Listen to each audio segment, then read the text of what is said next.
आखिरकार गाय का मामला सामने आ ही गया। तमाम कोशिशों के बाद मुख्य आरोपी भाजपा युवा मोर्चा नेता पारिजात गंगोपाध्याय पुलिस के जाल में फंसी गया। 31 जुलाई को उसे पश्चिम बर्धमान के दुर्गापुर में गैमन ब्रिज के पास गायों से भरी एक पिकअप वैन की तस्करी के आरोप में गिरफ्तार किया गया था। उसके बाद पारिजात और उसके साथियों पर बेवजह मारपीट और अत्यधिक उत्पीड़न के आरोप लगे। घटना के बाद से पुलिस एक के बाद एक आरोपियों को गिरफ्तार करती रही, लेकिन पारिजात पुलिस की गिरफ्त से बाहर रहा।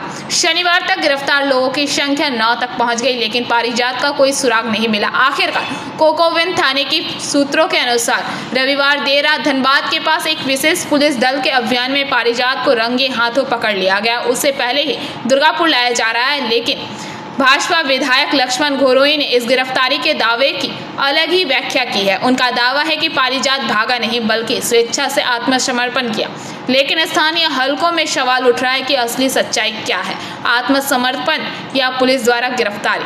पूरा जिला अब इस जवाब का इंतजार कर रहा है। জানেন 31 তারিখে ঘটনা ঘটার পর থেকে আর পুলিশ যেভাবে সারা দুর্গাপুর তাণ্ডব চালিয়েছে, শুধু বিজেপির অপরাধে কর্মীদের হেনস্থা করছে, বাড়ি বাড়ি আক্রমণ করছে। এবং আমি গতকালও বলেছি, আমরা পুলিশকে বলে কোনো লাভ হয়নি, কারণ পুলিশ তৃণমূলের প্রেসারে আছে। তৃণমূল চাইছে এই সময় দুর্গাপুর বিজেপি ধ্বংস করে দিতে, সামান্য ইস্যু কেন্দ্র করে এমন যেন করছে দুর্গাপুরের পুলিশ, মনে হচ্ছে যেন উগ্রপন্থী ওর বাদ থেকে আইএস ঢুকে গেছে এখানে।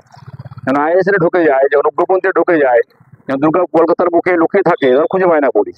পুলিশ এমন তাণ্ডব চালাচ্ছিল যে বিরাট বড় কিছু দেশের ক্ষতি করে দিয়েছে, বাংলার ক্ষতি করে দিয়েছে।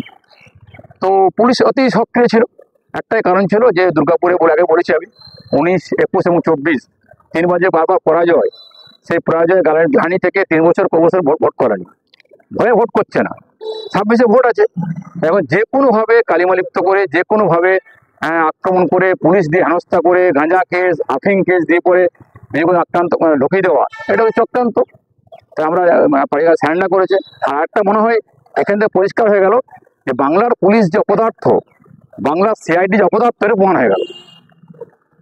আজকে পারিস গাঙ্গুলি ধরতে পারলো না, তারা স্যান্ডা করেছে। তার মানে কি পুলিশের ভূমি কোথায়? বাবার বলতাম পুলিশ নিষ্ক্রিয়, পুলিশের তলা তোলে, ময়লা বালি লোহা তুলতে ব্যস্ত, টাকা তুলতে ব্যস্ত, গোয়েন্দা ব্যর্থ, পুলিশ ব্যর্থ, মুখ্যমন্ত্রী ব্যর্থ, প্রয়াস করতে পারেনি, সে স্যান্ডা করেছে। दुर्गापुर से निमाई दास की रिपोर्ट, पीबीटीवी न्यूज।